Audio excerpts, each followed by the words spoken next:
Hi everyone, welcome to the Pro MMA Betting Podcast. Going to be quite quick on the picks this week.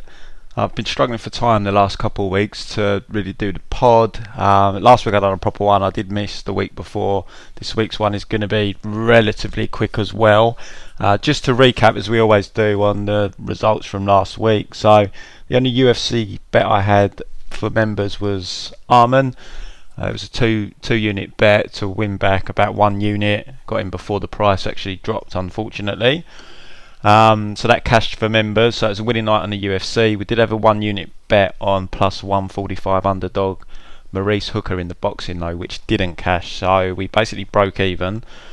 So we won on the UFC but lost on the boxing, so break even.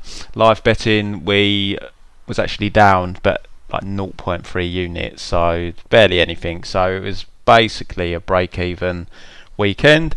Then we had the Dana White Contender Series on Tuesday, where we won just under 2 units. We managed to cash Rodrigo Nascimento as a plus 160 underdog. I had a unit on him, and also had a half a unit on the chap in the main event. I can't remember his name now off the top of my head. Who won with a flying knee and follow-up ground and pound. Had a half a unit on him, got on him when he was minus 245. So the Dana White Contender Series paid well for us. And now we're moving on to this weekend. We've got some bets for members for tonight. There's boxing tonight, and we've got 2 max bets for the UFC tomorrow, as well as some smaller bets on the show as well. So relatively big weekend for us. As I've said before, I'm not someone that is going to jeopardise your whole bankroll across 2 UFC events. You see these people online risking 30, 40, 50 units per event. It's absolute suicide. You're never going to see more than a 10 unit risk for me any one weekend, and that's rare. This weekend is actually one of those weekends where I am kind of at the kind of max that I'd risk. But I only ever do that when I'm confident, so hopefully that's going to pay off for us this weekend. But yeah, generally risk can be anything from 1 to 10 units. I'm not going to be jeopardising your bankrolls. It's absolutely craziness when you see these people that are sending out tips and they're risking crazy figures. It's all you need is as good as the bets may be. All you need is a bad run. Variance. It happens. MMA is so unpredictable as well. 2 bad events, and some people would have wiped out their bankroll. So yeah, we're always very cautious with our bankroll management here. All of my bets, guys, are third party tracked. All of them. All of my pre-bets are third party tracked. All of my live bets are third party tracked. There's direct links to the tracking websites below this video, and you can also access them on our website, prommabetting.com. I am extremely transparent. I post all my bet slips. Well, I don't post them all. I post like the bigger ones normally. If there is any that anyone wants me to show that I haven't posted, fire me an email, tweet me at prommabetting. More than happy. I am not someone that requests that people pay for my picks and I'm not betting what I'm sending out as tips. I think a lot of that goes on. I don't see anyone posting their bet slips barely who is calling themselves a tipster, which I think is very shady. You should be posting your bet slips to prove to your members that you're betting what you're recommending they bet, and you shouldn't be covering up your stake either. You should be showing what your stake is. I don't believe you should be asking people to pay for your tips personally, unless you're at least £500 or $500 per unit better.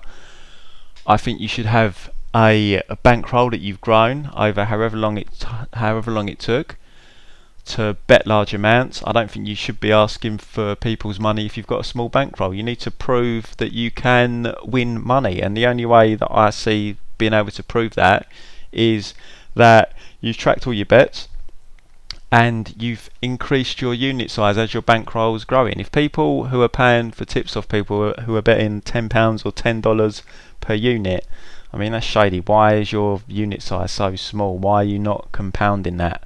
I mean, it does get to a point where you might not want to compound anymore. I've gotten to that point. I'm at £1,000 per unit, and I just don't feel comfortable increasing that. And in theory, I should be at £2,000 per unit, but for me, the sweats are too bad now. I mean, a max bet generally for me is 4 units, so 4,000.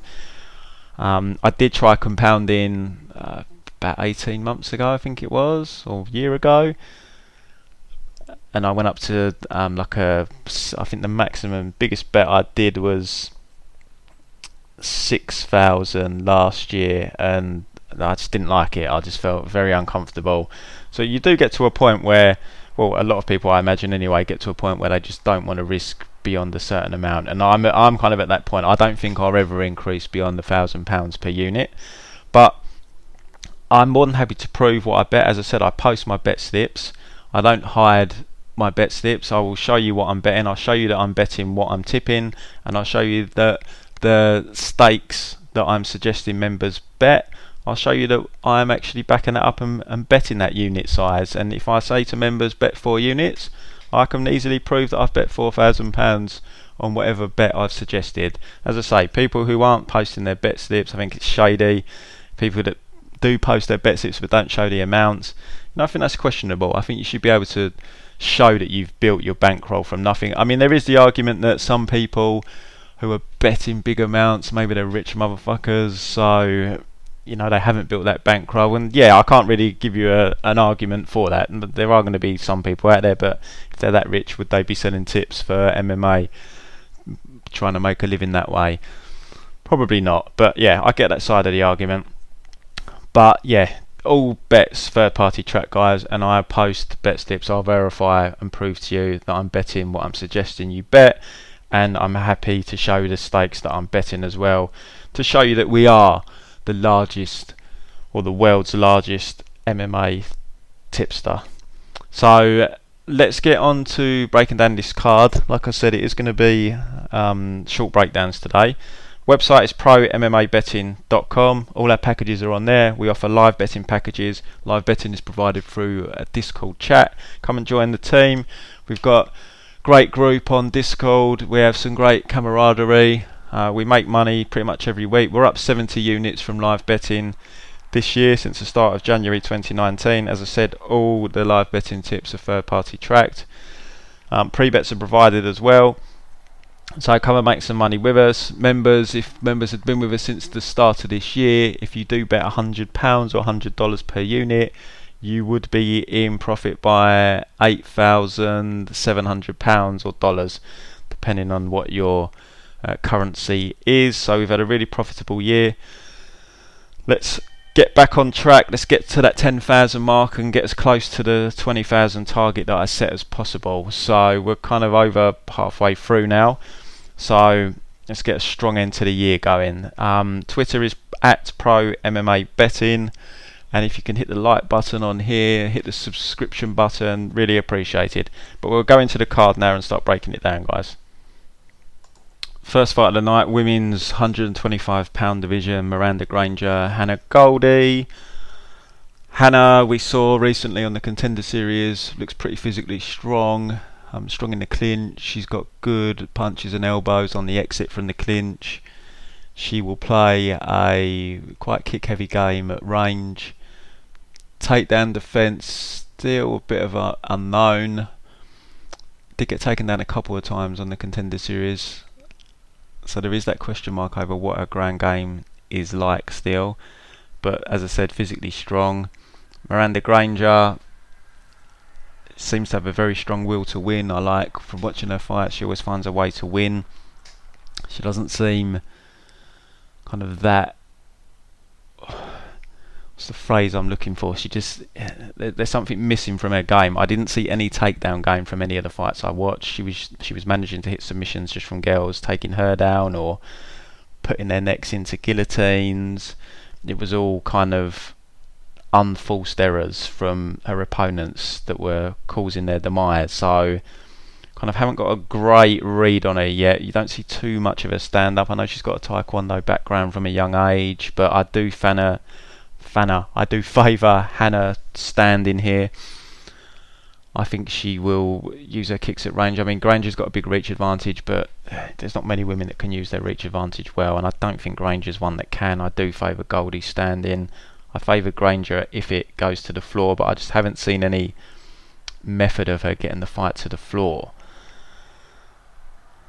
but she is a finisher. She is opportunistic, which is always dangerous to bet against. But I mean, there was weaknesses to Hannah's game on the Contender Series. She was getting tagged by that right hand when she was getting backed up. So, kind of, there are a few unknowns here. I'm going to pick Goldie. I'm just going to go. I just think, I don't know if Granger can get her to the mat. She just seems to lack any semblance of a takedown game. And I think on the feet, I think the power of Goldie will pay off. I do like her exit punches and elbows from the clinch, and I think she is physically strong for the division as well. So I'm going to go with Goldie to win a decision. Line, it spiked up to, I think Hannah was at -200 at one point. It's now back down at -135, I think.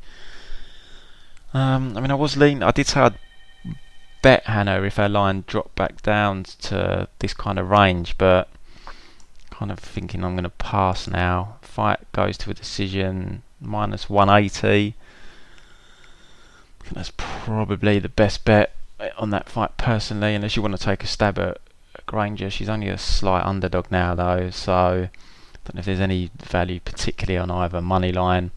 But fight goes to a decision. I don't see a finish. I mean, Granger is opportunistic, good submissions, but she relies on her opponents making unforced errors. Goldie's not going to be shooting on her.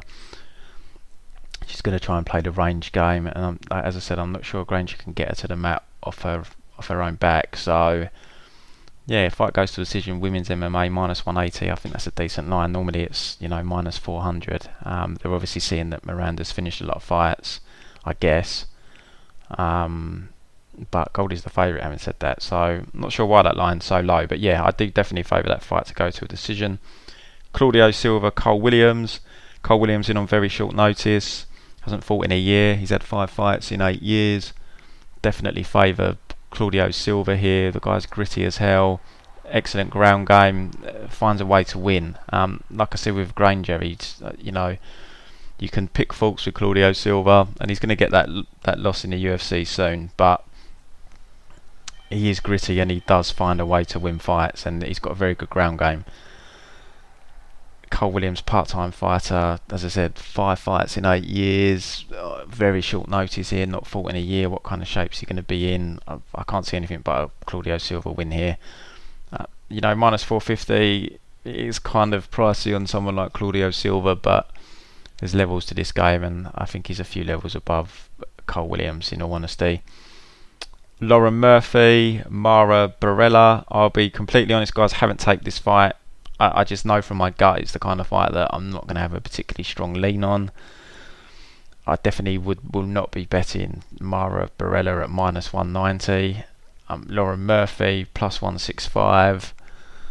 I mean, maybe there's some value there on Lauren Murphy, because Barella isn't great. She has improved in the last few years since she's been at ATT, because she never used to be very good at all, but she has definitely improved. But yeah, it's just not a fight I've delved into. Lauren's getting up there in age now as well. Didn't look great against Sajara Eubanks. It's just a pass fight for me. Fight goes to decision. See, this one is the norm for the women's fights. It's -400 to go to a decision, so that's a complete pass. But yeah, I mean, Barella, I know she tries to use takedowns and get top control. Her stand-up has improved. She ran Chikagan pretty close on the feet. Very hard fight to score that was. But where's Lauren Murphy at? I don't know. Yeah, like I said, I just skipped this fight, guys, because I knew it wasn't one I was going to be interested in betting on. Hard fight to get a lean on, I guess. But there's no way I'd bet Barella as a 2-1 favourite, so I'm not making a prediction. But I guess if I was going to do tape on it, I'd be looking for value on Lauren Murphy, basically. Matt Schnell, Jordan Espinosa. Again, I haven't delved really into this one, guys, either. Reason being, I just always struggle to get a read on Matt Schnell. I just can't get a read on him. He's moving back down to flyweight here, which is definitely a worry, because his chin, it definitely doesn't seem to be the best. I mean, he did get knocked out by Rob Font. There's no shame in that. But the other guy that knocked him out as well, that was a bad knockout loss. And I actually bet, wasn't a big bet, I just had I think a half a unit on him, maybe a unit on Schnell in that fight. he got knocked out cold. From memory, they weren't big hammer fists at all on the floor. So there's definitely that worry with his chin. Maybe he should have stayed at 135. Jordan Espinosa, a good win in his UFC debut. I actually didn't have much faith in him coming into the UFC. I watched his fight on the Contender Series before he made his UFC debut, and I wasn't overly impressed, but I stayed away just in case my read was off, because I wasn't entirely convinced that I was correct. But I mean, it was quite a bizarre fight, his debut. The guy fought, whose name from the top of my head I can't remember. Is it Shelton? Just didn't really do anything in the fight. Kind of gave it to Espinosa. So yeah, like I said, I mean, it's a pick'em line. Seems pretty accurate to me. Hard fight to call. I'm going to go with Espinosa just because I just can't get over Schnell, the way he got knocked out that time with those baby hammer fists. But he is a skilled guy. He's good off his back. He's well rounded, but he just seems a little bit porcelain for me. So I'll go with Espinosa, but I'm not sure if there's much value on the betting line, guys. Like I said, I've not delved into tape. Espinosa minus 125. Yeah, I'm not sure, but I will pick Espinosa to pick up the win here. Antonina, Shevchenko, Lucie, Pudilová. Shevchenko is the minus 145 favourite.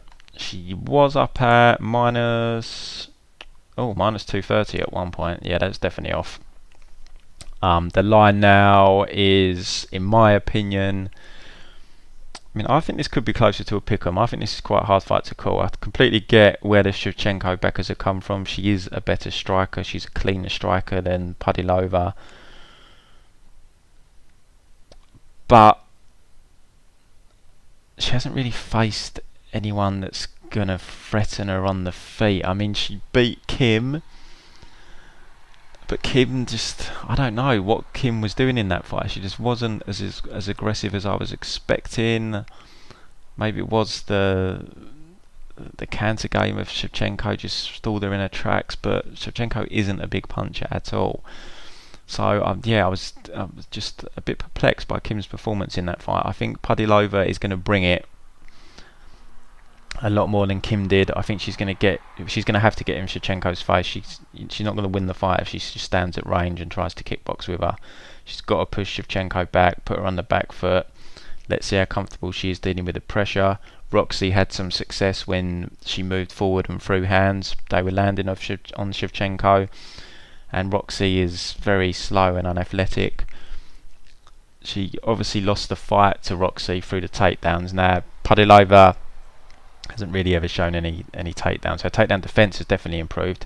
She's been working with the Czech national team, and in particular or at least was working very closely with a lady wrestler from the Czech team.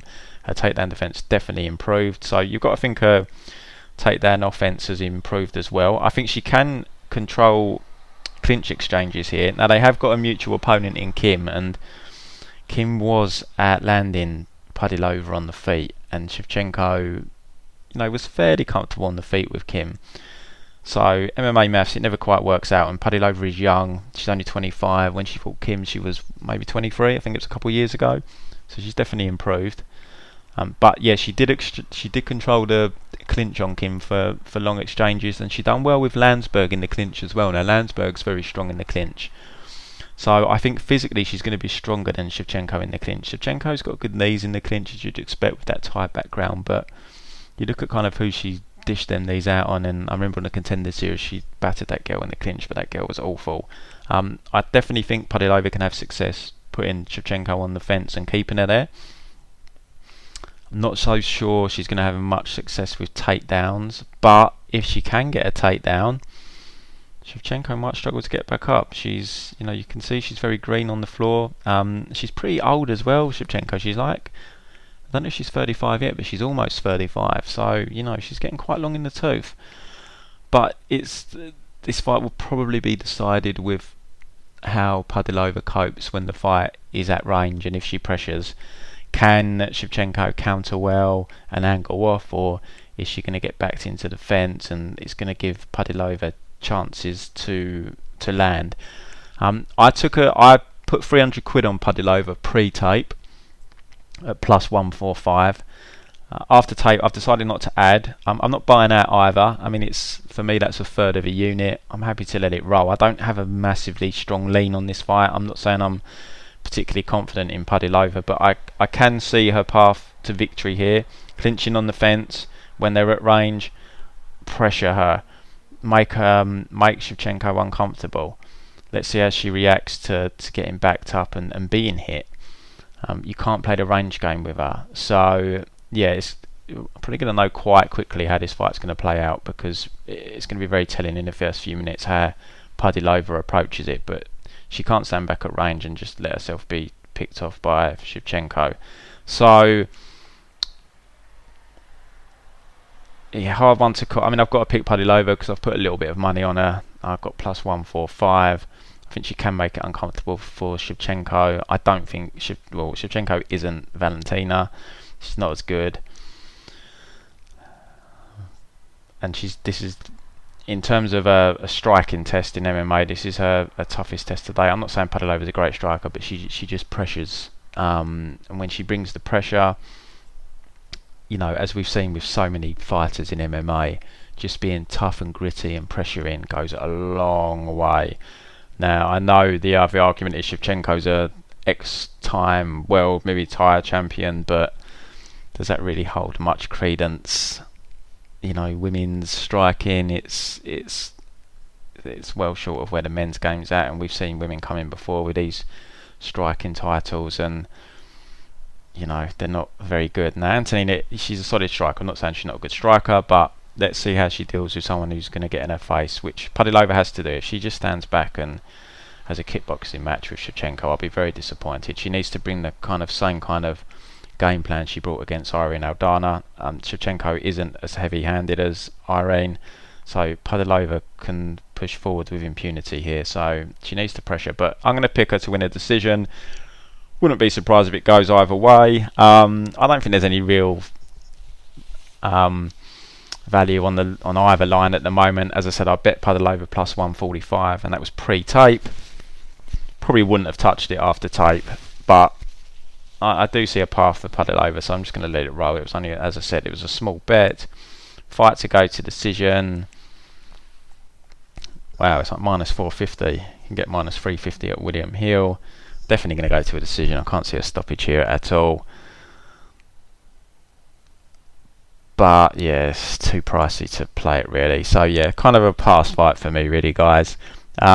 Mickey Gall, Salim Touahri. This is another one where I put some money down. I put 600 quid down on Salim pre-tape at plus, what did I get? I think I got plus 120 on Salim. It was just a fade on Mickey Gall.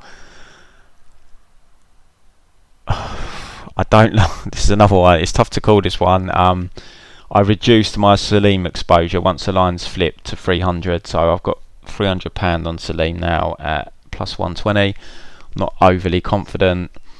This is why I haven't tipped Pudilová or Salim to members, by the way. I was just kind of playing the line movement, and I don't like to bet pre-tape. So, and actually, just to mention that did bite me in the arse last week with members. I tipped a max bet 4 units to members on Vivi plus Max Holloway. I was extremely confident pre-tape on Vivi. When I done tape, I wasn't nearly as confident, so I recommended to members to buy out of the bet as much as they could. Some members reduced their risk to like 2 units because they could with the Vivi price, but obviously then they was in theory risking more than 4 units because we needed Max to win. I was very confident in Max, so I was happy for people to reduce risk on Vivi and just leave the Max bet in place. So yeah, that bit me in the arse because I recommended a max bet to members, and I had to go back to them, and I just look stupid telling them that they need to reduce their risk or cash out if they can. So I've not tracked that bet at all on my records. Most members still would have made profit on it because they would have just reduced their risk, and both won, so it did hit, so they still would have profited. But I've just left it off my record. Transparency is key for me. just not tracked it at all, because it was one that it kind of made a mess of it. So yeah, I'm conscious now of I don't want to recommend people make bets before I do tape, and I was right on both of these, because Salim isn't someone that I trust.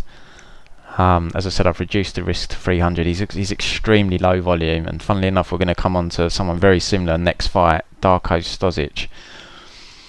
He's really low volume. I mean, he did give Wally always a fairly close fight, to be fair, on very short notice. The Nakamura fight was pretty close as well, but he just doesn't do enough. Mickey Gall, I don't think he can get Salim down. This is probably going to be a stand-up fight. You know, I don't really know where Mickey's stand-up's at. He looked terrified against Randy Brown, but he did clip Sage Northcutt and finish him due to catching him on the feet. So it's a real tough fight to be confident in. As I said, I've reduced my Salim risk to 300 at plus 120. I'm happy to let that ride, just because it's Mickey Gall, and are we going to get a plus number against Mickey Gall again? Probably not.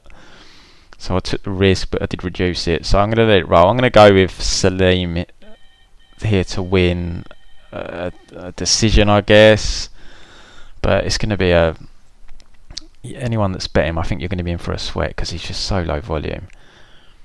Just doesn't do enough at all. But I'll go with Salim to win, but it's not a confident bet. I can't recommend a bet here, guys. I'd recommend you pass on the fight, personally. Darko Stosic, Kennedy and Nzechukwu next. I put, I think, a unit on Stosic against Devin Clark. Now, Devin Clark's not a bad fighter, don't get me wrong, but kind of all my concerns pre-fight, I shouldn't even have bet him, because I was worried about his low volume and I was worried about his cardio, and they both reared their head in the Devin Clark fight. I can't get behind the guy here at minus 130. I see a lot of people very confident in him. A lot of people are fading Kennedy. Look, Kennedy is very raw. He's got great physical attributes, but yeah, he's really, really raw. He's at a good camp. He's at Fortis. But this is another fight where, for me, it's just a non-bet. I can't get behind Darko. I understand where the argument is coming from with Darko, but yeah, I've got my fingers burned, and I kind of knew there was that possibility in that last fight, and he lived up to exactly what I was worried about. The low volume, he definitely slowed down. I can't bet on someone like that. I will have to do a list for everyone of commandments not to break. I mean, there's always a time when you can possibly make exception to the rules, but a list of commandments that you've got to look at when you're betting someone. And for me, two big commandments are volume and cardio, and he's got a big question mark next to his name for both. So I just can't back him here as a, maybe I would have looked if he was a plus number, but I'm not backing him as a favourite. And he might come out and everyone that's on him might be correct. He might blow Kennedy away, but pass fight for me. Tough fight to call. I'm making a lot of passes on this card, guys. I see. I mean, kind of, there's like 1, 2, 3, 4, 5 fights in a row now where I've just not been overly confident anywhere, but I just don't see how you can be. A lot of low-level fights here. Well, that's a bit harsh, actually. A couple of them are pretty low level, but just tough fights for me to get a read on. So yeah, I can't help you with this one, guys. I think it's a pass fight. Like I said, I've got no, sorry, that's the last fight. I haven't got any action on this fight at all. I nearly got talked into looking at Darko tape again, but I just said after last time, no, I'm done betting Darko. So yeah, it's a pass fight for me. Gun to my head, I'm gonna go with Jesus. This could be a bad week for me on picks. So unsure on so many of these fights. Normally I pass, but I can't pass on all the fights, can I? What have I passed on so far? Murphy and Barella. Yeah, I'll just pass on the one. I'll go with Darko. But that is me just buying into the Twitter hype on Darko, who everyone seems to be on him. Next, Scott Holtzman taking on Maestro Kim. I like Holtzman here, but the line has got out of hand. Scott Holtzman, I mean, he was sitting at like minus 250, minus 275 for a while. Even that kind of price isn't overly appealing for someone like Scott Holtzman, but now he's up at like minus 450, so there's definitely a pass. But I like Holtzman. He's not particularly skilled in any one area, but he's a tough, gritty bastard. Man, I bet Josh Emmett against him a few years back, and geez, that was a war, that fight. And he's the only guy that's eaten Josh Emmett's shots like they were cupcakes. Guy's got an iron chin. He took round one off Emmett as well. He slowed down a little bit. It was a real high-paced fight, and he ultimately lost the second and third round. But if his cardio held up, I mean, he probably could have nicked the second round still. But yeah, I like Holtzman. He's definitely improved. He's just recently got his BJJ black belt as well. He's very physically strong, just a real gritty guy. His weakness has been his wrestling defence. I mean, the Josh Emmett fight was just a gritty war of attrition. He's got really good get-ups though. Now he gives his back up. I actually bet Alan Patrick against him. Horrible bet. Hold my hands up. But I bet him on the basis that Patrick would get him down, and Holtz, he gives his back up when he's getting up, and I thought Patrick would be able to kind of stick to his back, but I mean, he couldn't even get him down in the end. His takedown defence had improved. I mean, it was much sharper on the feet. I mean, he even finished Patrick. Real solid victory. The Nick Lentz fight, he just lost to I mean, he had Lentz in big trouble in round 3. He needed to get the finish though, because he lost the first 2 rounds. It just Nick Lentz managed to get too much time, control time in the clinch and get him down. Like I said, he'd get back up to his feet, but yeah, he just got grounded out in that fight basically. So yeah, so that has been his weakness basically, is kind of the takedowns. But I mean, he has used them. He beat Daryl Hulcher with takedowns. He struggled a little bit with Daryl on the feet actually. Daryl from that southpaw stance. Now Daryl isn't the best fighter, but he does have big power, and he did rock Holtzman once or twice in that fight, which shows what power he's got, because Holtzman's got a hell of a chin. But yeah, Holtzman's just gritty. He's, as I said, doesn't excel anywhere, but he's just someone that's going to fight for your money. He's a great person to bet as an underdog, but he's taken on Maestro Kim here. I'm not particularly high on Maestro, I've got to be completely honest with you guys. We've seen him in the UFC, started out at 170, got wrecked by Dominique Steele. Then he had that absolute war with Polo Hayes. If you guys haven't seen it, go and watch it. The brutal fight. Gets rocked about 15 times before he ultimately gets knocked out. Got a win over Brendan O'Reilly, used his wrestling in that fight. Then he beat the ghost of Takanori Gomi. Then he won a split decision over Damian Brown, which was a good win for Maestro, but it's a bizarre fight. Damian Brown just did absolutely nothing in that fight. I don't know what was wrong with him. I had Damian Brown down as a bit of a savage, but that fight is just real bizarre performance. And then he's coming off the knockout loss to Devontae Smith. Look, Maestro on the feet, he's decent fundamentally, but Damian Brown just gave him too much space. Scott Holtzman's not going to do that. He's going to get in your face. He's going to rough you up. Maestro, I think he's going to struggle to get Scott down. Even if he does, I think Scott will get back to his feet, no problem. I just think Scott's going to make it a war of attrition like he does all his fights, and just outwork Maestro Kim basically, and win a decision probably. Although he's, as I said, he's showing power. He put away Patrick. He's got some pop in his hands. I think who else did he hurt? Look at his record.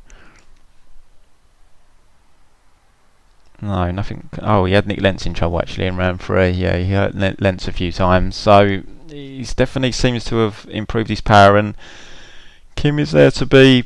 He can be knocked out, but I fancy Holtz to probably win a decision here. As I said, the money line is unplayable. I mean, even Maestro plus 360. I'm just not high on Maestro. I think this is just. I think Holtzman, when he's given the guys at this kind of level, he's just a tough fight for most of these guys. But fight to go to a decision is even money. I think that's fairly interesting. And Holtz to win by a decision plus 175. I think that's got value, guys. I'm not personally really a prop better myself. I'm banned online most places, and the places I can use, like Matchbook, they don't offer props.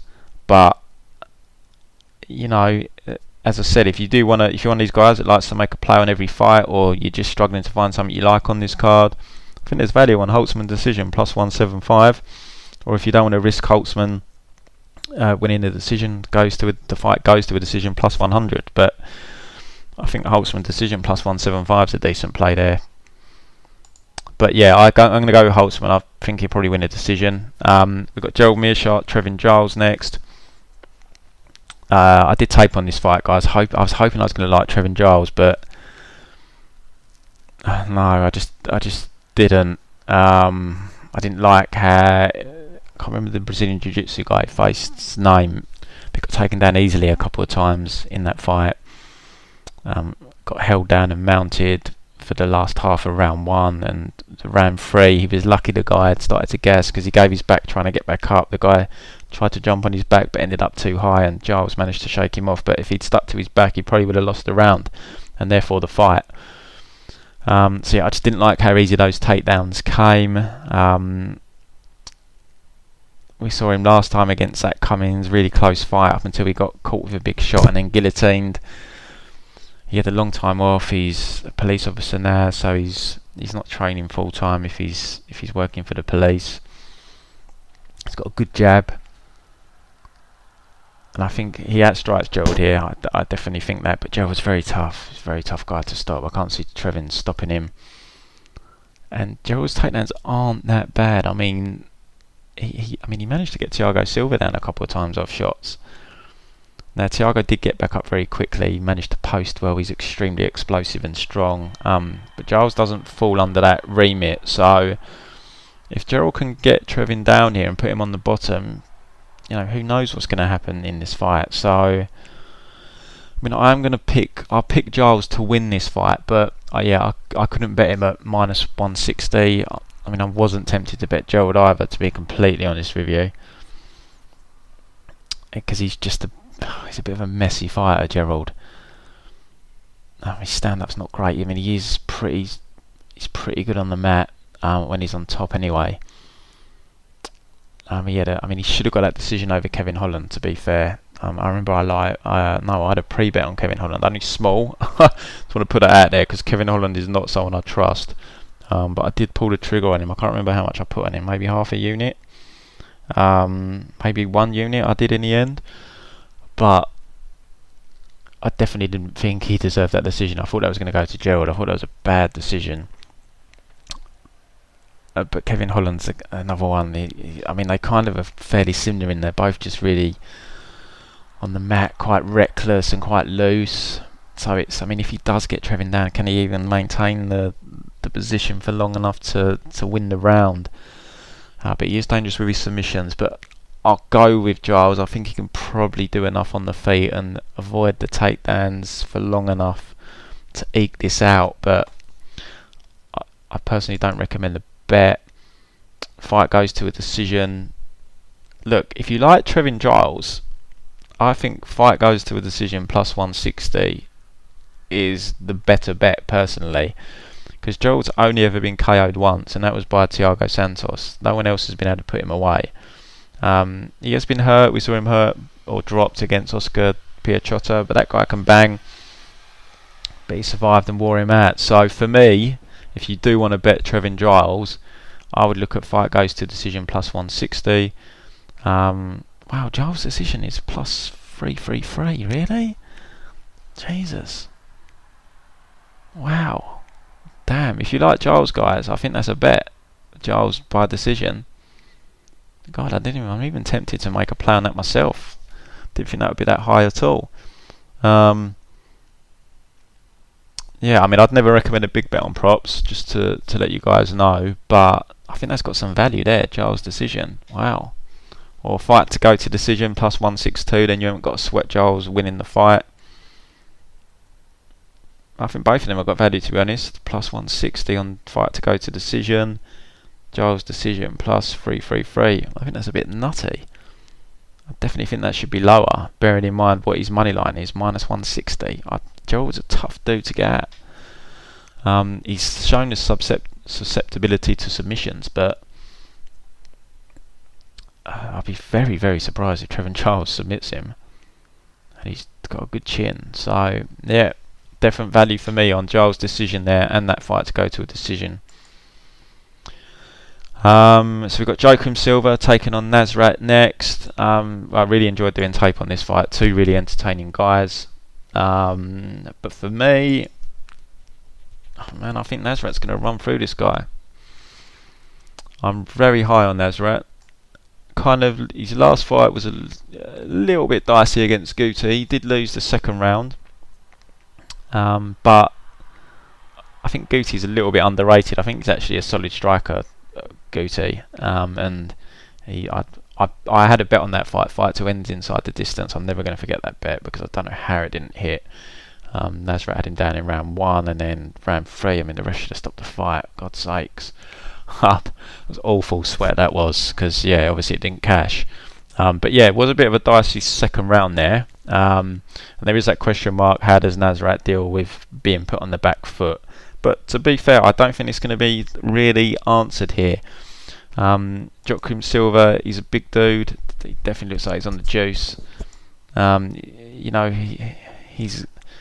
I mean, I looked at his fights because this is the main thing I was looking for here was if he pushes Nasrat back, is Nasrat going to be in trouble? But I came away and I think Nasrat's going to be the one that's going to be controlling the centre of the octagon, and I think he's going to be the one that's going to be pushing Silva back more often than not.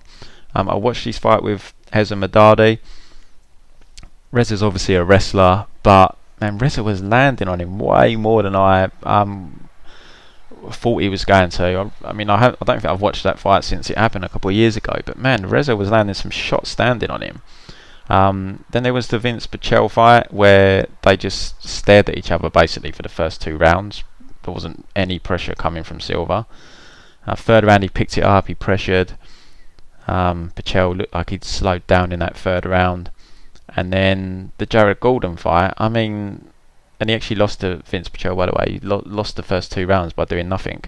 And then the Jared Gordon fight, I had him 2 rounds down going into round 3. Now, Gordon did have the wrestling threat, which he did utilise, but he hurt him twice in the first round. He was outstriking him. He was outstriking Silva. And I think Silva slows down as well. I mean, I've seen some people say he's got the cardio advantage here, but if you like the third round with Jared Gordon, yeah, he got the knockout. He won in the third round. He won the third round against Vince Pichel. The first 2 rounds against Vince Pichel, no one done anything. There was no pace in that fight whatsoever. There's no reason whatsoever why anyone should have been gassed going into round 3 in that fight. The fight with Jared Gordon, that was a high-paced fight. But round 3, he slowed down, fact, but Gordon slowed down more. You watch when they're trading in round 3, both of them are throwing very slow punches, but Gordon's just absolutely exhausted and Silva just managed to land and put him away. But Silva also throws really wide hooks. He's very wild with his strikes. Nasrat is going to be throwing down the middle. He's got that southpaw stance. I see that left hand landing. I definitely think Nasrat beats him on the feet here. There's no doubt in my mind. The one question mark is Silva going to try and utilise his Brazilian Jiu-Jitsu here? Obviously we saw Nasrat struggle with the wrestling of Marcin Held. He took that fight on short notice, guys. Nasrat's very young. He's extremely dedicated. He's 23 years of age. This kid's going to be improving fight to fight. Marcin Held fight was over 18 months ago. I expect improved takedown defence. I don't think the grappling of Silva is going to come into play here. I was very impressed with Nasrat against Mark Diakese. I think this kid's got a very bright future. He had Marcin Held in trouble on the feet as well. He just kept getting taken down. This kid's good.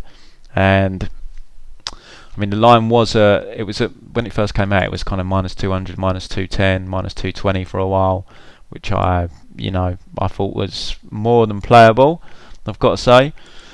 It's currently up at -255. He's a little bit less attractive, but I honestly think Nasrat is going to deal with Silva here. I'm very confident in Nasrat, so I'll go with Nasrat. Maybe a decision. Silva's tough, but he's going to land on Silva. He's got a chance to put Silva away here, and that will make a statement. Clay Guida, Jim Miller. Guys, I haven't taped it. I mean, the line has dropped though, saying that since I'd done the kind of tape on this card. Miller was up at -180 or so, -150 now. I'd pass basically because I mean Miller's got a couple of quick wins lately. He's looked good, but it's subpar competition. And the thing that holds me back with Miller is that Lyme's disease. Now I know he's apparently got it under control, but one of the biggest side effects of Lyme's disease is fatigue. So how is he going to cope under a high-paced 3-round fight, which he's probably going to get from Clay Guida? It just puts me off betting him. I don't know if it's still the case, but I'm assuming it is. He was on was it 30, 40, 50 pills a day? Something absolutely nuts, man. Come on, that is not good for your body, having to take all them pills to keep something under control. So, if he doesn't, I just question what's going to happen if this fight goes deep, basically. I mean, Guida, he's 37 now as well. He didn't look good against BJ Penn. He probably lost the first 8 minutes of that fight. So it's like his Guida shot. It's just, Miller's probably looked better recently, but, he's not full great guy. It's just a hard fight for me to get a read on. Miller is minus 150 now. If he dropped a bit more, I might be inclined to dig a bit deeper into this fight. But I'm going to pick Miller just because Guida he's 37 and he just didn't look good in that last fight at all against BJ. I mean, if BJ didn't gas, he would have lost. So, but I just worry about Miller if it's a high-paced fight. How's his cardio going to hold up? But I'll go with Miller to win, probably a decision. Main event next, we've got Colby Covington taking on Robbie Lawler. Colby is the minus 235 favourite. Colby's, I love his shtick. I think it's pretty funny. I know it's corny as hell, but what the hell, man? Let's have some fun.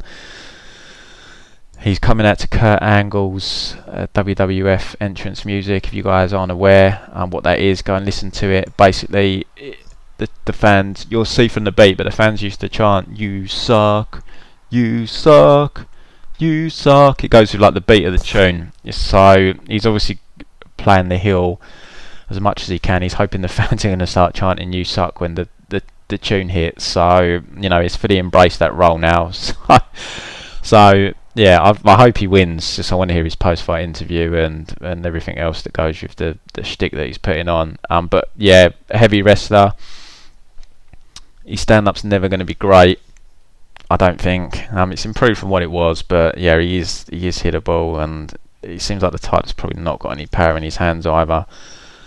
But the guy's got insane cardio. He sticks to you like glue. His top control's not great, but he can just stick on you for 25 minutes, no problem. Real gritty guy.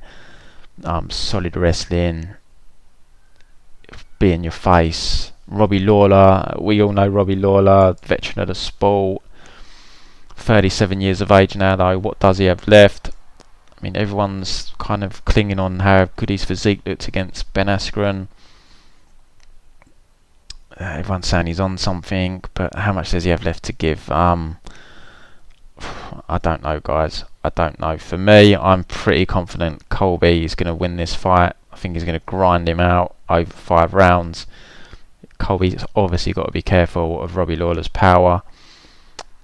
But on the flip side, with Robbie, it's been a long time since he put someone down with punches. I mean, he stopped Rory in the 5th round. But before that, we're going back to Jake Ellenberger, who he put away in round 3. And then before that, Bobby Volker. It's not like he's been flatlining people. And a lot of people are giving kind of this fight as a, Robbie needs to win in round 1, round 2 max, and then Colby's just going to dominate. Look, he's got a puncher's chance. He's a veteran. He can crack. Colby is pretty raw on the feet. He is hittable, but I just think Colby's going to just stick to him like glue for 5 rounds. Colby isn't going to trade on the feet with him like he did with Damian Maia. Styles make fights. Damian Maia didn't want to take down, and I don't think he respected Maia at all standing. I don't think he respected his power. I think he was happy to make that a kind of bit of a sloppy brawl. He's not going to want to do that with Robbie. That's 100% not going to be the case. I think he's going to struggle to hold Robbie down, especially early. I don't think he's going to take Robbie down and kind of hold him down for the round. It's not really how Colby's style works. I think Robbie will pop back up repeatedly, but Colby will just stay stuck to him like glue. He'll rinse, repeat, and it'll get to a point where Robbie starts to fatigue and slow down, and the takedowns and the time on the bottom start to prolong, and Colby ultimately walks away with a decision victory for me. I don't really think there's a great deal of value on the money line, to be honest. It's minus 235 now. I threw a couple of hundred pre-tape on, actually 400 I put down on Colby at -2, just over -200 I got. This was pre-tape, and then I held off. For me, I think the value lies in this fight goes to a decision, or Colby to win by decision. Fight goes to decision, -125. And Colby decision is currently sitting at +122. I think you should probably take fight goes to a decision rather than being greedy for the sake of 0.4 points. I've been burnt like that in the past, guys, more so on boxing. I think I bet someone to win. I think I bet someone to win by KO. A massive favourite. Bet him to win by KO at decent odds, and the other guy knocked him out. So it's like, why not just take fight finishes inside the distance as opposed to picking a side, especially when there's such a small discrepancy in the point difference. So yeah, I personally would say just bet goes to a decision guy. I mean, it does seem unlikely that Lawler wins a decision, but this is MMA. A lot of things seem unlikely to actually occur. So yeah, you know, you'd be so pissed off if you bet the fight goes to a decision. Colby to win by decision, and Lawler ends up winning a decision somehow. He knocks Colby down a couple of times and gets a 10-8 round here and manages to win another round somewhere else. And you know, it's possible. It's for the sake of 0.4 points. Why do it to yourself, guys? In my opinion, anyway. So yeah, fight goes to decision for me. Looks like the bet there. Obviously, you're not going to agree with that if you think Robbie's going to win. If you think Colby's going to win, I just don't see how he stops Robbie. He's not a striker. He's not a submission threat. You know, Robbie would have to gas horribly for Colby to win this fight inside the distance, in my opinion. It is a 5-round fight, so there is extra sweat. You've got 2 extra rounds, and you know the guys have 10 more minutes to finish. So there is that to bear in mind. But what you also find is in the main events, normally they're real high-level fighters, and they're tough to finish, these high-level guys. So yeah, decision for me, guys. So that's the picks, guys. Sorry, some of them were a little bit vague, but you know, this is a bet. I did this as a betting podcast. I've been a little bit pushed for time this week as well, but that group of fights that were in the middle, just fights I'm never going to bet on. So I'm not going to waste my time dedicating too much time to tape on them. The Stosic fight, I'm not betting Stosic. Mickey Gall, Salim, Touahri, no way I'm betting that low level shit.